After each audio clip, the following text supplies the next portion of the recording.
So this afternoon, evening, we have a lovely panel of very, very experienced marketers who will introduce themselves, and I'll give them 30 seconds each to tell us their name, if they're representing an organization, and why they love marketing.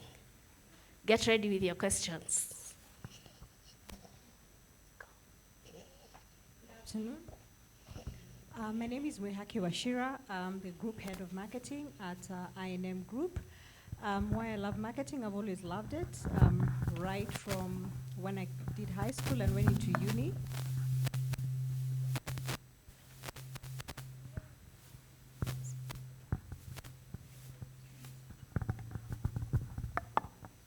Sorry. Yeah, so right from when I did my undergrad, loved marketing.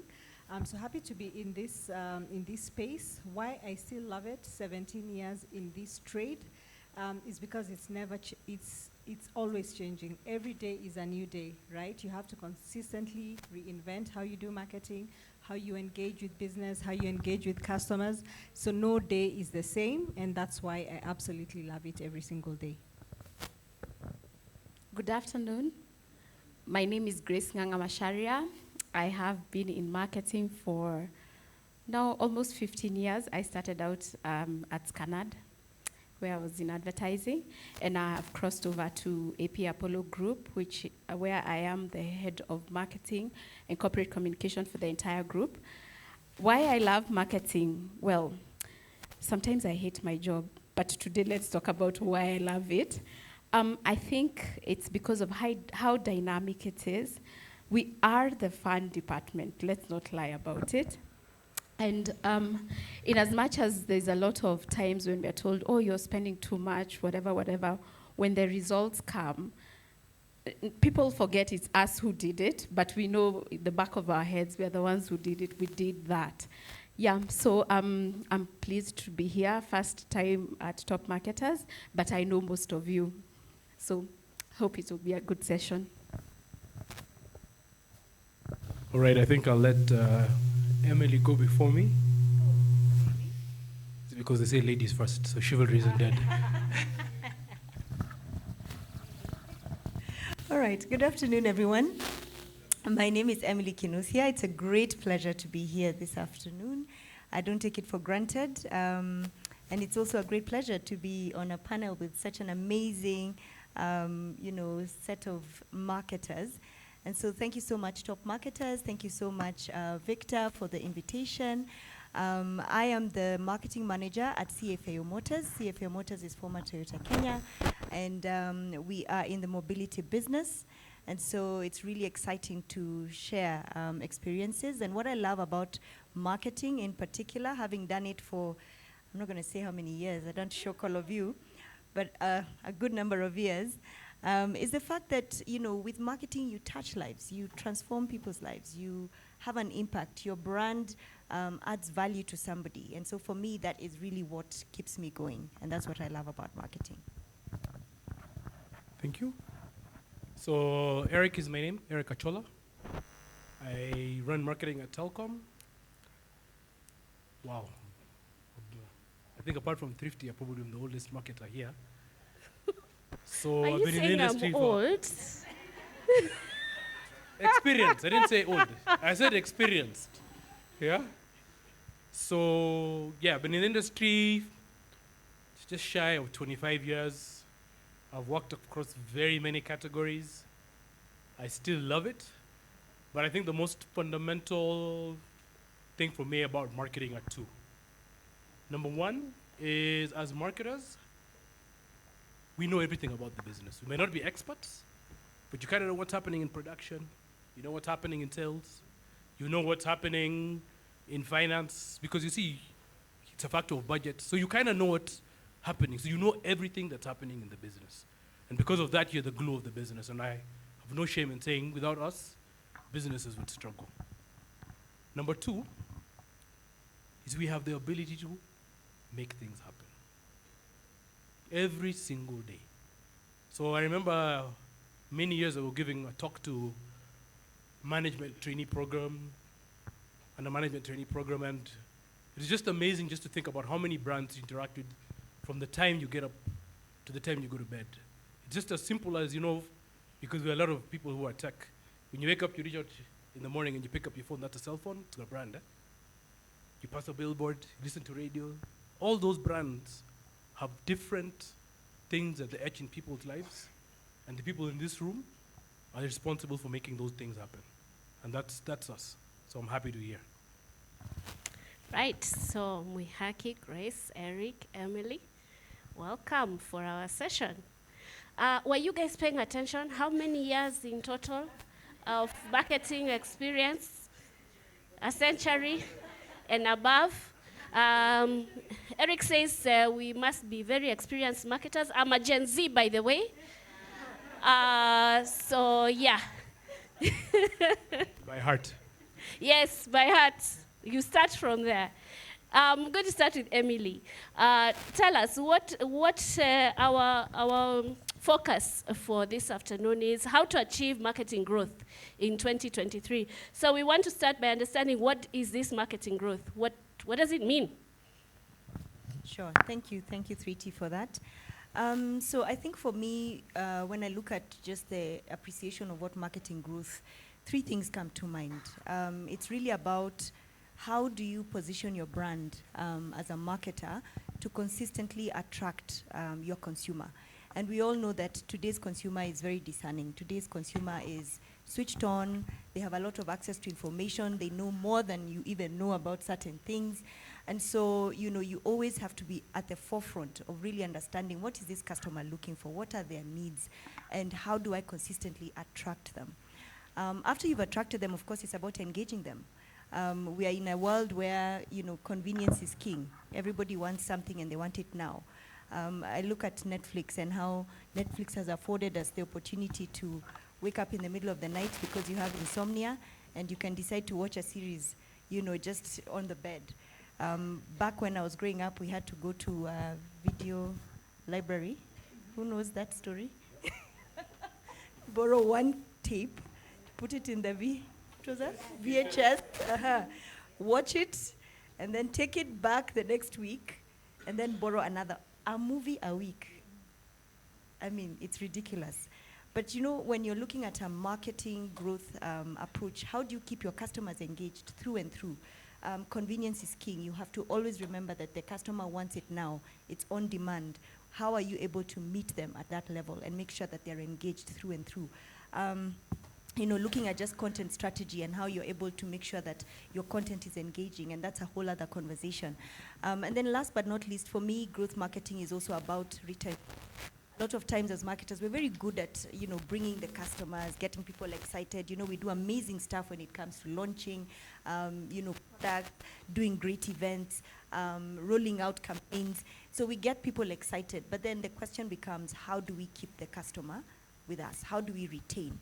And today's customer is very, very flaky. The truth is, your competition is not always the person that you expect to be your competition, right? When I was at the bank, in the banking industry, I remember we had, a situation where we were running bank assurance, which is basically insurance, right?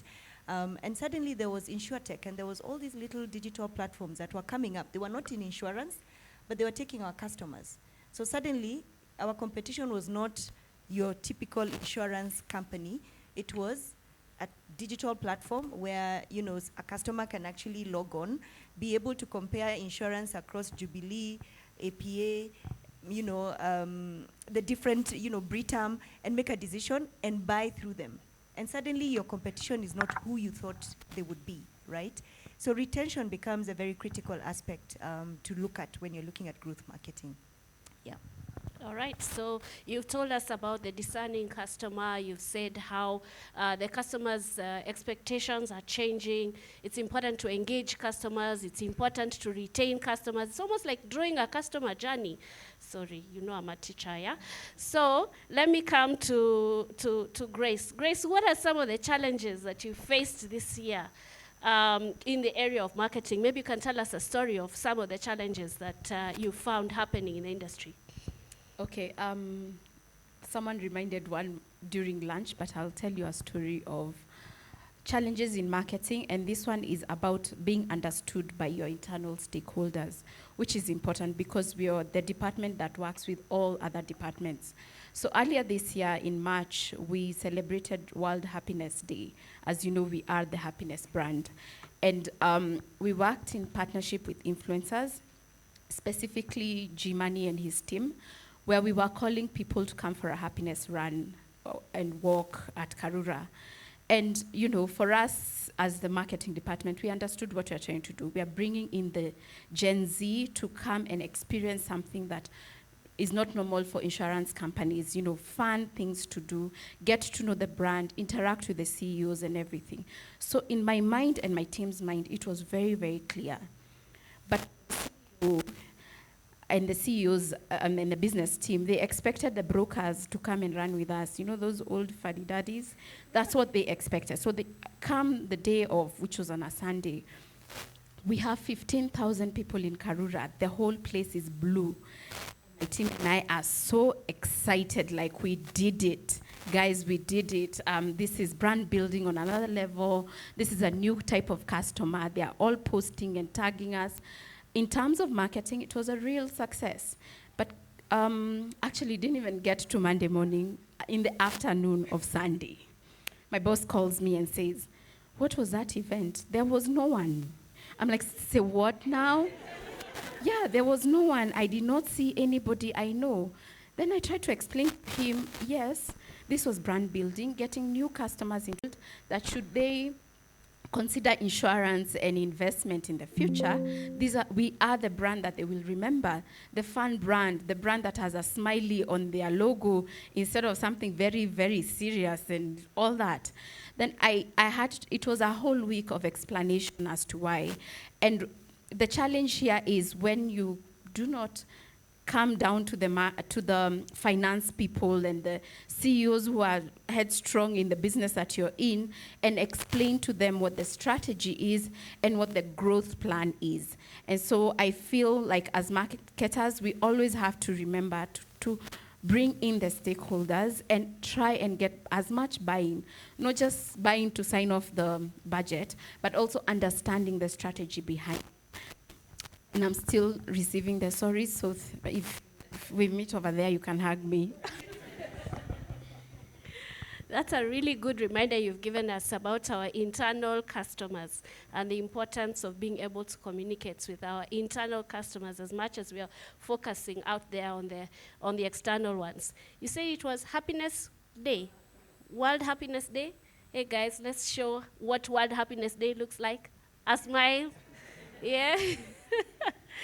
All right, Mwihaki, let me come to you. So what should marketers pay attention to as we move into 2023? We've had a rough year, and I think the world has had a rough year. So what do you think we should look at? Okay, I think one of the first things that marketers should look at into 2023, and I know a couple of guys either have finished their strategy sessions or are currently in their strategy sessions, is the word globalization has been used a lot, you know, globalization, localization, and how it impacts your plan and your strategy, right? And you've got to be very clear as a brand in terms of what's happening out there, either from a platform perspective, a channel perspective, messaging perspective, the things that Moses spoke about what's coming, and what part of that is relevant to your brand. How much of it do you want to utilize, and how will it be used to drive growth, right? That will be the first thing in terms of looking at it externally. I think the second thing is tying back to what Grace has just said about internal customer.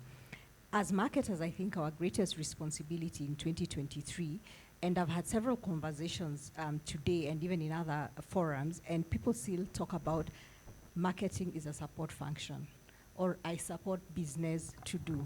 We are not a support function, right? Marketing is a key cog in the business wheel, right? The business wheel cannot turn effectively without marketing.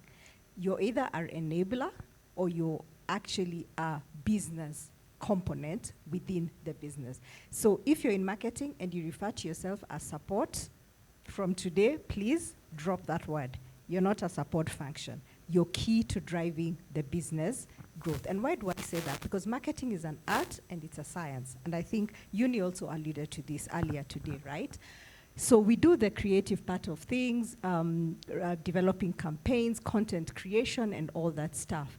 But that has got to be matched with the science bit of where you use data, where you analyze either internal customer data or external data, trends, all those things, and use them to inform your marketing decisions. And that's where the scientific bit of marketing comes in. Gone are the days when marketers were just to do fluffy stuff, right? If you're in marketing and you're only doing fluffy stuff, then you are in the old age. It's Alice Mwalimo who spoke about the salesman of yore. So there's also the marketer of yore, where it was write a brief, send it to the agency, send you creative concept, put up a billboard, a TV ad, a radio ad, done, job done. No, that's not it. If you can't demonstrate the science bit of it, then you're not fully doing the marketing thing. So that will be the second critical thing for 2023. The other critical thing for Kenya especially is with the new government, there is, during the previous regime, there was a big five, right? And everyone was scrambling to see how you'd align to the big five and how that fits within your organizational strategy and also then your positioning and your communication strategy. So with 2024 being like the first full year of this new government, again, as marketers, we need to be in tune with how many people know what this new government. It's no longer a manifesto. It's actually like their policies right now, right?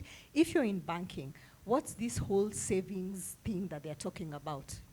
How do you start this? How do you make it a conversation for the segment that you're serving? If it's the whole lending thing, you might not be part of the hustler fund, but how does it become relevant to you? If it's about the planting of trees, so they said X number of trees being planted by every family. If you're into CSR, philanthropy, how do you translate that into actionable items for your marketing and communication strategy? Because that's what keeps you relevant, at least in certain segments, right? Because even the common Mainchi wants to know how is brand going to, how does this brand fit in with what I hear from the government? Are you guys talking the same thing? How do you fit in? When it comes to an investor stakeholder perspective, then the conversation is elevated. So I would say those are the three things that as marketers for 2023, we would need to be looking into. Thank you very much. So now we have some mantras that we can recite this afternoon. The first one, marketers are not a support function. Please repeat. Marketers are not, yes. Please be reciting those words as you move along to anyone and everyone, to all your stakeholders, yeah? So that they understand what exactly we do. Marketing is, finish. No, I want the words that you used. Marketing is and a Yes, it's an art and a science. Yes, and that doesn't mean that all the answers that you're giving are wrong. They're right, they're just not the one I wanted. Yes? And then finally, marketers are not fluffy people. She didn't say it like that, but she used the word. Yes? She said we should not be fluffy. We all know what fluffy means. Not the teddy bear fluffy, the fluffy of opaque, like that one, yes? Yes, that fluffy. Okay, let me come to Eric. So Eric, some people are predicting that the next big global crisis will be related to the internet. We've already gone through the pandemic. We've seen everything, almost everything. So what would happen if brands are not able to use social media, they're not able to use the internet, there is no awareness that we are creating, there's no engagement, we're always going back to basics, back to 25 years ago? Yeah. What do you think? She's picking on me because that's when I started. Eh? But it's no problem, it's old school. Eh? But on a serious note, I think it's important to understand the confluence between digital and other traditional touch points. Huh? They feed each other. Offline feeds online and online feeds offline. So what will happen is, in the event that, God forbid I repeat, the internet or social disappears is we'll have a very, what we call cocooned customer. A guy who's extremely insular. And I hazard to say that we will have an outbreak for this Gen Z. Why? Because for two reasons. Number one, they are the most mentally health aware than any other generation. And two, they feed off a lot of what I call a herd effect. Because I see my colleague do certain things, I do it. And sometimes when you ask, why did you do it? They don't know. It's just a herd effect. It's what everybody's doing, so it's the end thing. So brands could potentially struggle. But I think more what I call more legacy, more traditional brands will begin to flourish. Why? Because they have, in every organization that I've worked in, and I've worked in many, there's something called a code for growth. The more traditional, more legacy brands, your P&Gs, your Unilevers, your Coca-Colas, if you think about those brands, let's be honest, they really struggled in a digital environment. Why? Because it's very difficult to break away from patterns that have given you success in the past, okay? And so, if I give two classic examples of organizations I've worked in, I'll give one around Unilever and then I'll give one around probably Coke, okay? So, at Unilever, amazing brands, to be honest. When I started my brand career, I started with them. We had a brand specifically called Close Up. It was a toothpaste. And somebody was here, I think it was Ngaruya, who said toothpaste was Colgate. And we wanted to be the hip thing. So we introduced a guy called Fresh Freddy. Yeah? And what was the objective? What were we trying to do? We were trying to disrupt. We were trying to disrupt when we were trying to appeal to a younger, more aspirational customer. And my marketing director at the time, a lady called Mwihaki, asked me, do I believe in it? And I told her, it's going to be disruptive. It's not for you. You're not going to like what you see. But I tell you, there'll be an audience that will build around it. And so Fresh Freddy went around, and this gentleman, he was called Paddy, but that was his real name. But Fresh Freddy goes on, and it's about check, and he was being able to, chat up the young girls, and he was the in guy. The simple word today, he was the traditional influencer. Yeah? So influencing didn't begin, as you guys see today. Influencing began then. And so Fresh Freddy was our brand ambassador from a traditional point of view, and then also in experiential events, because people saw him. But we didn't have a medium to carry to audiences that were not there. And so we had traditional influencers or offline influencers. But what you happened to that brand is from an 18 to probably 30, we began to see a lot of acquisition and repeat usage in the brand, okay? And the brand was very successful. But today, if I ask any of you, who follows Close Up on digital? Is it as sexy as Fresh Freddy? Absolutely not. And so the point is, you see the old brand struggling to be relevant in a new environment. But let's be honest, nobody here would date anybody who doesn't brush their teeth. So is toothpaste relevant? Yes. But how do you build relevance in a young audience and try and remain hip? All right? So I'll now quickly transition to another example. So I worked at Coke for many years, and it was right across the road. This was, I think, a grass patch. This building was on a grass patch. But the point is, I worked across 39 markets with a brand at that time was more than 100 years old. But internally, there was always a mantra that this brand is 100 years old, but every year we have to be a 1 year new. And so what happened is, in an organization like that, you use what we call customer segmentation to drive relevance to different cohorts. So you have specifically two key cohorts, if I could call it that. You have mom and home, which you use Coke with meals, okay? And that's for a different legacy, a different generation. And then you have Coke for the young teen. when you try to drive what we call almost something like, we call it brand love, and you're trying to create love and affiliation for your brand. And so how you do it is through a myriad of combination of things. And it comes to the very principles of marketing. So when you talk about things like 4P, this is relevant. I'll give you an example. Why do people think that Coke sponsors World Cup and Olympics? It's because this is the place where humanity becomes a melting pot. Okay? And Coke, if you look at the brand architecture, it's a beacon of optimism and an icon of hope. And those things are usually come to fruition when there's swells of humanity who come together. And so they try and celebrate moments around that. And so how do they bring some of those things to life? It's through packaging. I'll give you an example. If you look at, and unfortunately we don't have it in this market, there's something called an aluminum pack. It's the most prestigious pack in the Coca-Cola portfolio. It's expensive, okay, but it's hip and trendy. Then you have got things like Coke Zero, yeah, which was supposed to be for the younger generation, more hip, try to drive confluence with people like 50, or 50, as you guys call it. So in those elements, they're still driving what I call a lot of analog, but relevance to a cohort. And so what would happen is, if the digital and internet, as we know it, disappeared, brands would survive and thrive, but there would be a lot less disruption.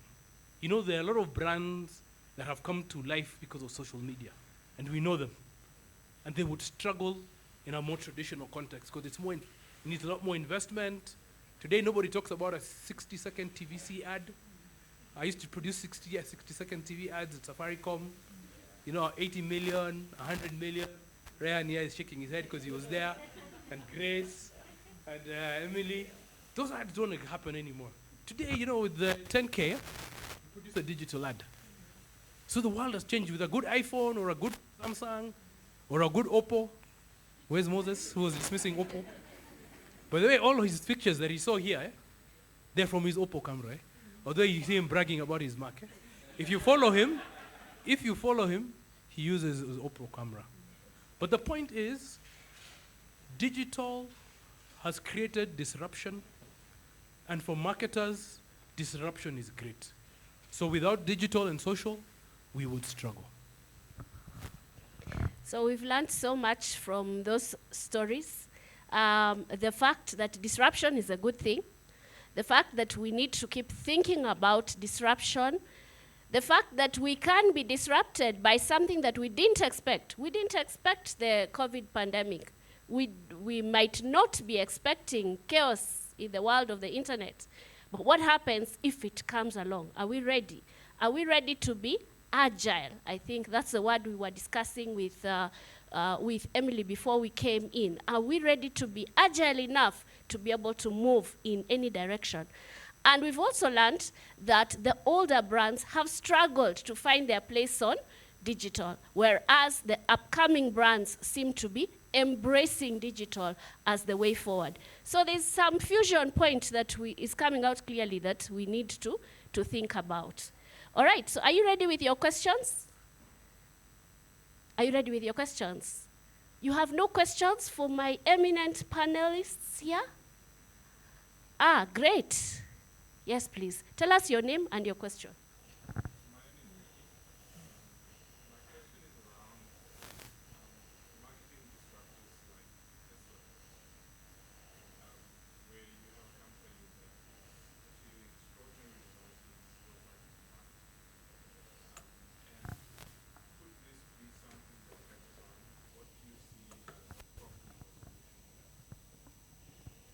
Right. Emily, do we throw you that one? Given that, all right. So I think I can kick it off. We actually had a very interesting debate with Rachel. Has she gone? Rachel Carano, I think she's left, about this myth called zero budget in marketing. There's nothing like zero budget in marketing. Everything has a cost to it, right? Remove Elon Musk, right, with his huge multi-billion-dollar empire, right, and his social standing on Twitter, etc., would Tesla have made it to where it was? So there was a cost to it. So Tesla as the organization might not have spent a lot of dollars in marketing, but certainly the owner, Elon Musk, by virtue of the position he commanded and the channels of communication he had access to, the rooms in the world he had access to in terms of when people are saying electric cars, being invited to the UN, to forums, to everywhere to speak about it, that's a cost. That's a cost to it. So there's nothing like zero-based marketing. Everything in marketing has a cost, but it is about how are you deploying those dollars. Are you deploying them behind production of ad material, 60-second TV ad, right? And those days, Eric, we used to have those rules of when you set your budget, you'd say, I can't use more than 30% in production. 70% has to be for flighting. Correct, right? Yeah? Or are you going to produce the digital ad for 10K, but you spend 20 million flighting it on digital, right?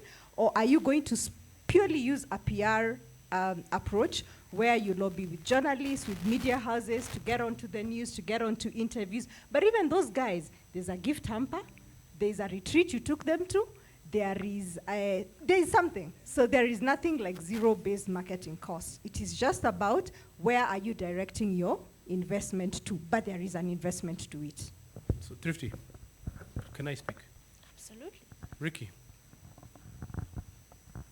product is marketing. You're thinking of marketing as advertising and communication. It's not. Customer experience is marketing. So your view is you confined it too quickly. You've confined your view to communication. When those guys create an experience center for you when you go into Tesla, from the time you walk in the door, how they treat you, how they handle you, that's marketing.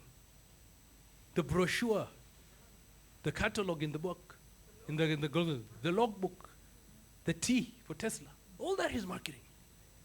At the very heart of it is everything that is behind that thing, behind that brand called Tesla, is marketing. What you're talking about is an amplification strategy. So when you hear guys like, I'll give you a good example, Jeff Bezos, we have built Amazon without marketing. Absolutely not. The unique font that is used as Amazon, try and copy it in case who will sue you. Is that not marketing? You're creating a brand identity, a brand that stands for something. Creating of a brand, guys, is marketing. So let's not think about marketing just as communication. And it goes back to what Mikali said at the start, the science and the art. When you created, say, there needs to be an electric vehicle. It was based on a consumer need. That insight, someone went and that was market research. Eh? That's marketing. So guys, ladies and gentlemen, let's not confine ourselves to communication. The breadth of marketing is broad. Yeah. So in 2023, if we want to be known as the force behind the businesses and the brands that we run, we must be able to articulate that the P of promotion and marketing are not what? They are not the same. Yeah? That is what we are getting from Eric. Yeah? That they are not the same. That marketing is broader than the P of promotion. Yeah? Or what he has alluded to as communication. Yeah? So we must be able to articulate what we want to stand for. A follow-up question, and then I saw a hand this way. Maybe before the question, I just want to add to the conversation. Yes, please. And I think, just to build on what Mwihaki said around the Tesla example, there's an influencer marketing strategy that was applied there. Because the man behind that brand, he tweets and the stock exchange responds. He's an influencer. And that's marketing. And also just to build on what Eric has talked about, the marketer of today, the marketer of tomorrow is supposed to be as agile as can be. And it's really about not confining ourselves. And when he talked about customer experience, I can give an example. As a marketer, you are always supposed to look out for opportunities. It will not be, handed to you in your traditional, what we learned in school, the 4 Ps, where are you promoting your product, where are you placing it? It will not always appear in that format. The world we are in today is about always consistently looking for opportunities to position yourself, to communicate with the consumer, and all of that. And I'll give an example. I recently joined the motor industry, and we are now having the World Cup currently running. And so one of the things that I identified was, World Cup, everyone is watching football, even people who don't even know the players. You just know Senegal is playing, they are African, I'm African, so I'm going to cheer for Senegal, right? And so everyone is watching soccer. And so I saw this as an opportunity, number one, first for us to engage our customers. Now, this is something that has nothing to do with selling. So you can imagine the difficult conversations I was having internally, trying to explain to the MD and the senior management, we are not footballers, we have nothing to do with soccer. Here I am suggesting that we do a World Cup viewing for our customers. So that goes back to the point around stakeholder management and seeing opportunities. So long story short, I finally got an approval on the budget, did the setup in the showroom, and in that showroom, arranged the top range vehicles that we have. Because in my mind, it was very clear that for the entire period of the game, I'll have an opportunity to engage the top MDs and CEOs to look at our LC300, that is our top range vehicle. This guy, if I call him today and tell him, come and have a look at the car, he won't have the time. But if I tell him, come and enjoy a whiskey, as we watch the France and Tunisia game, and in between there, we have a conversation about the LC300, then he will come. So we did the event, and everybody the following day was saying to me, oh my God, we've never done anything like this before. And interestingly, we have people who have said they'll come, book a test drive, they're interested, they didn't know we had all these ranges, for B2C consumers. But the key thing here is about finding the opportunity. It will not always be advertising, communication, digital, on-ground activations, influencer. All those are great, but you always have to find that unique opportunity and use that to leverage for the brand. All right, find the unique opportunity and make sure you drive a great customer experience. Right. Grace, I want to throw the first question to you, which was from Diana. How do you convince finance people to give you the budget? Oh, well, those people are very bad. I think Mwihaki mentioned that we are currently in the budgeting stage of most of our strategies. I'm lucky that I'm in a very traditional industry where I do my budgets and they're approved at board level before the year ends. So come January, it's just kicking off and moving. So sometimes I'm lucky that way, that I don't have to go back to the board or the very major decision makers to spend a little money, because I put it as a blanket cost. However, I think we as marketers need to really be very convincing on the brand building side of things, because when the finance guys ask for ROI, they want you to sell product today. They want you to sell the solutions today. If you set up an experiential thing, they want you to come back and say, we spoke to 1,000 people and we sold to 10% of this, of them, and this is how much they bought.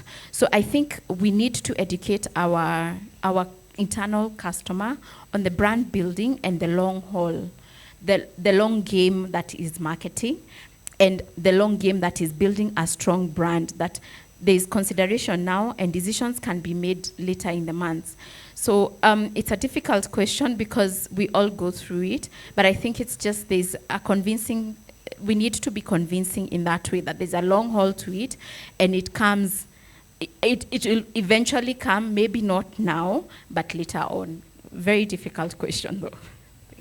So you started us off on the conversation on return on investment, so please pick up from there, Mwihaki. The localization of communication messages, is there a return on investment that comes through from investing in that? Okay, so I think first of all, it goes back to what Eric alluded to earlier in terms of the channel, whether it's Inoro, whether it's CASFM, that's the last mile, if I would call it that way, right? That's what we call the amplification. But you have to go back to what's the strategy, the marketing strategy, right? The marketing strategy builds back from the organizational strategy. So let me use a practical example. I just joined INM Bank, right?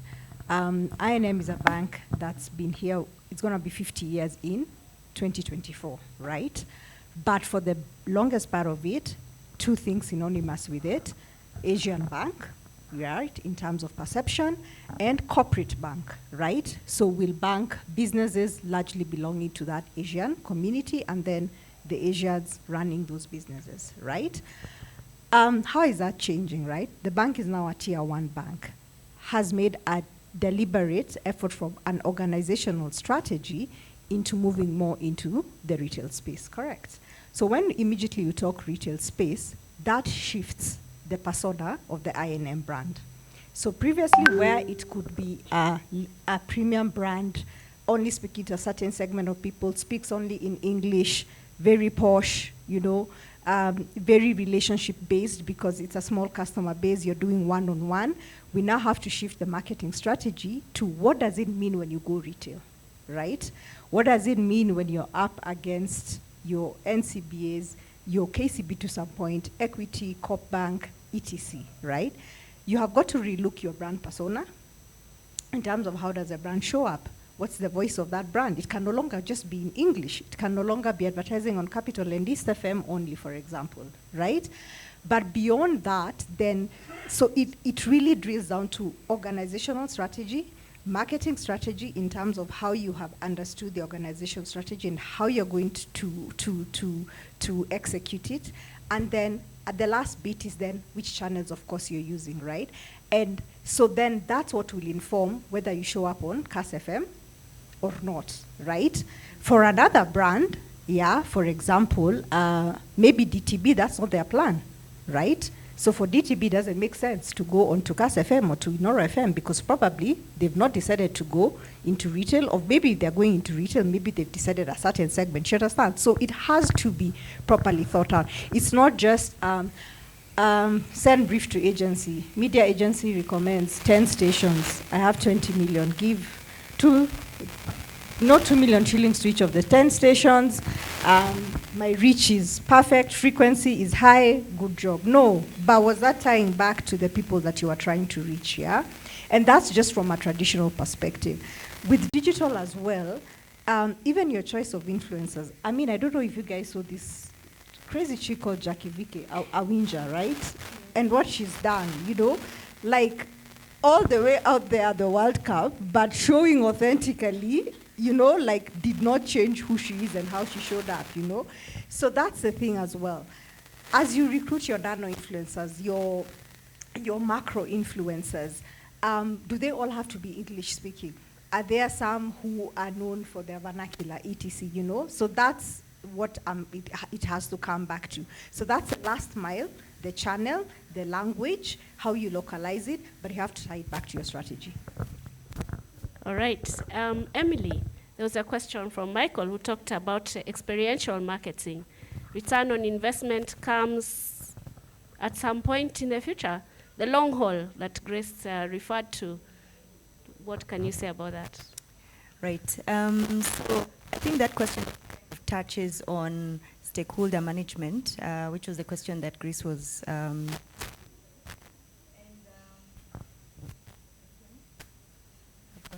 Can you hear me? Yes? Oh, okay.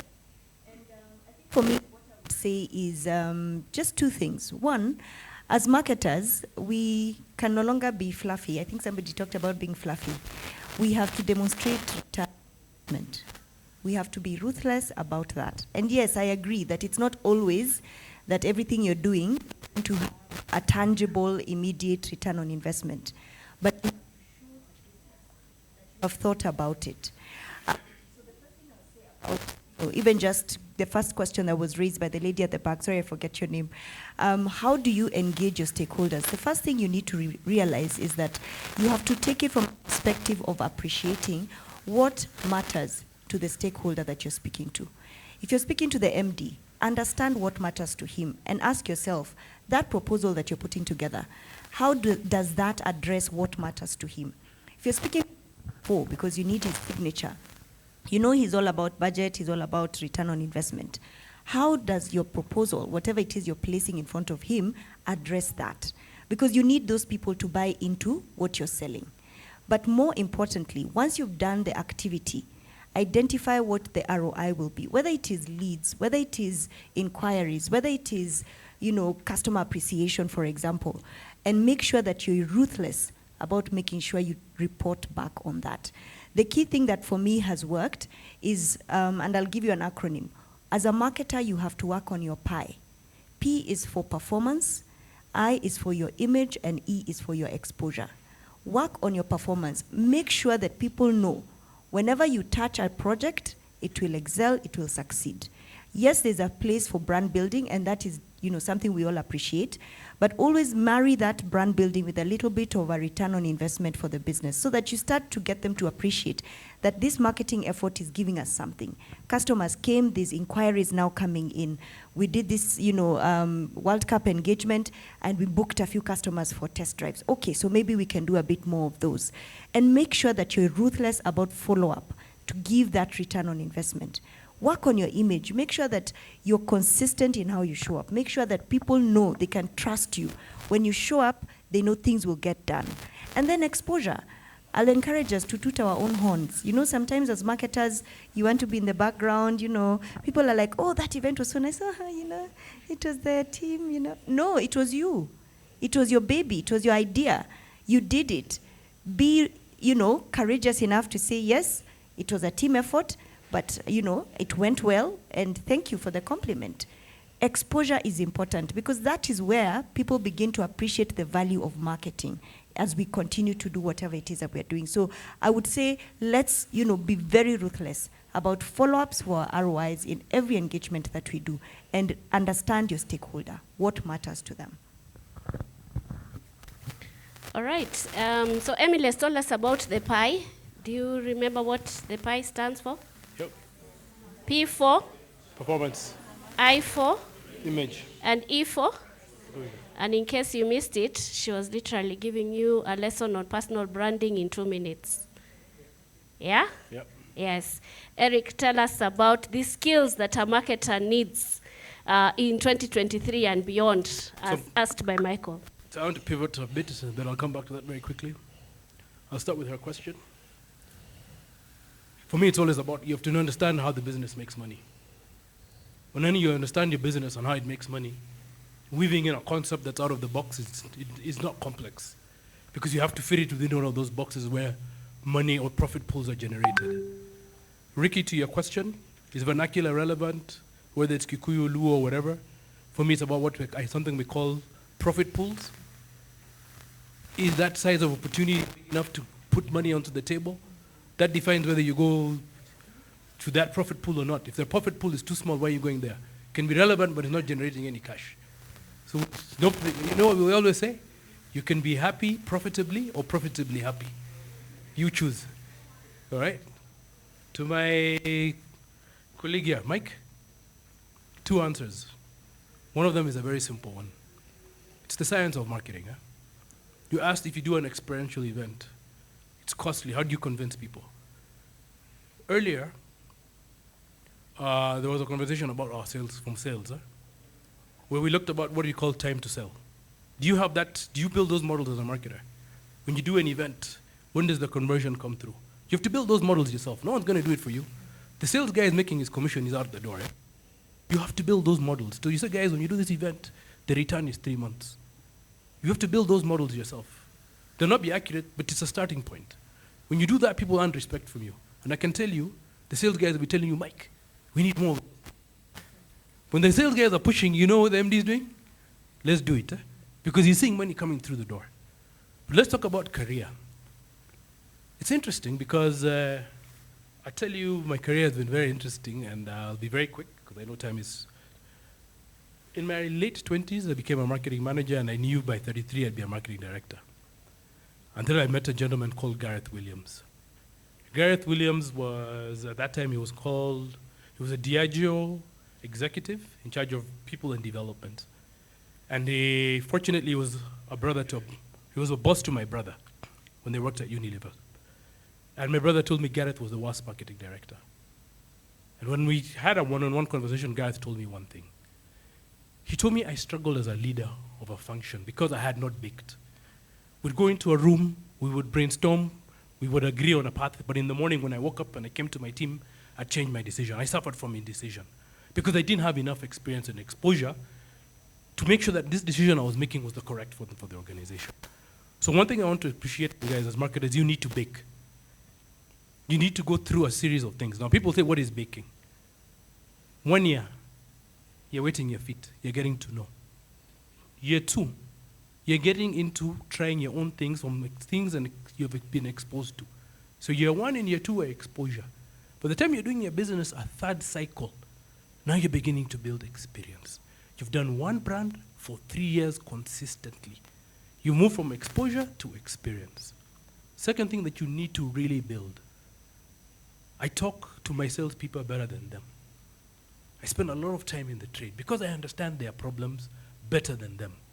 There's some time of my sales guys that tell them, do you remember that lady in Kiricho, in the corner shop, called so-and-so? Do you remember what she was telling us? I can talk their language, sometimes better than them, but at a peer-to-peer level. So I can debate in their language and in their context. So I understand they're part of the business. But for marketers, if you don't understand finance and you can't read a P&L, you will never earn respect. I challenge my finance guys about financials. I can tell them here there's a contribution gap here. I can see there's an issue here. Our pricing model is wrong, we need to go and relook at it. Because I can also talk their language. Because as I said earlier, when you make yourself as marketers, remember what I said? We know everything about everything, but we are not experts. But there are certain fields that are very critical to any organization surviving. Finance and sales. You talk those two languages, the growth will come. Thank you. I can see we are out of time. So I'm sure those who have questions, you will still be able to ask our panelists. Okay, very short, 10 seconds. So I'm Steve, and again, this is a marketing forum from the digital market. I just have a very short question. Is there a product that is impossible to market in Sri Lanka, either because your competition is more superior, or you don't have budgets, or you're not known, or it's a taboo in your area? How do you go about marketing that impossible? I know everybody here has an answer. I'll tell you the answer is no. The more or the less differentiated your proposition is, the more you must rely on the science to deepen to understand the customer insight, what makes them latch to you. So it forces you to internally introspect. You see, let me give you an example. Tesla is very easy, yeah? Quote unquote. It's electronic, it's new, it's fast to market, and fast to market brands are very easy to stick with them. I fortunately worked on a product, actually not even a product. It's more or less a mindset. I was creating a brand for a mindset around HIV and young people, okay? And in the interview, because I was a consultant at the time, the owner of the brand asked me a very peculiar question. He said, Eric, our role is to increase fuckability of young adults. Never had anything like that in an interview in my life. And I tell you, I've worked in many categories. And so I asked, repeat. He said, yeah, if we hire you, your job is to increase fuckability of young adult males in Kenya. I'm not selling a product, I'm selling a mindset. And so what does that mean? So let me decompose it so I don't leave you misconstrued. HIV, this is targeted to young males. Even if you, I think there was a report yesterday. The greatest incidence of HIV growth is young adults. But why is that? Because you all know when people are 18 to 24, they're very sexually active. For them, it's about body count and all that. And we're saying to increase your desirability is to know your status. No one will have sexual contact with you if they know you have HIV. So how do you do that? You heighten your sense to say, if I know my social status, then I'm more desirable. And that was the context, okay? So we went and created all this brand called Chukwa Selfie, and I can tell you, stakeholder management. The government was on me like white on rice. Because the narrative for them was this guy is just creating immorality amongst young people. But the point to the government was, you guys have done this thing. It's called ABCD. The D you guys haven't had. D is death. Abstain, be faithful, or die. So it doesn't work. Someone said here earlier, these young people are immune to fear. Eh? That's it. But the guys, we're talking to people who are what? 10, 15 years my senior. Will they get it? I rest my case. Thank you so much. We're out of time. So sorry for that. When we have fun, time really flies. I want to leave you with a quote from Thomas Watson Sr., who is the former CEO of IBM. He said, to be successful, you have to have your heart in your business and your business in your heart. Thank you so much for this session.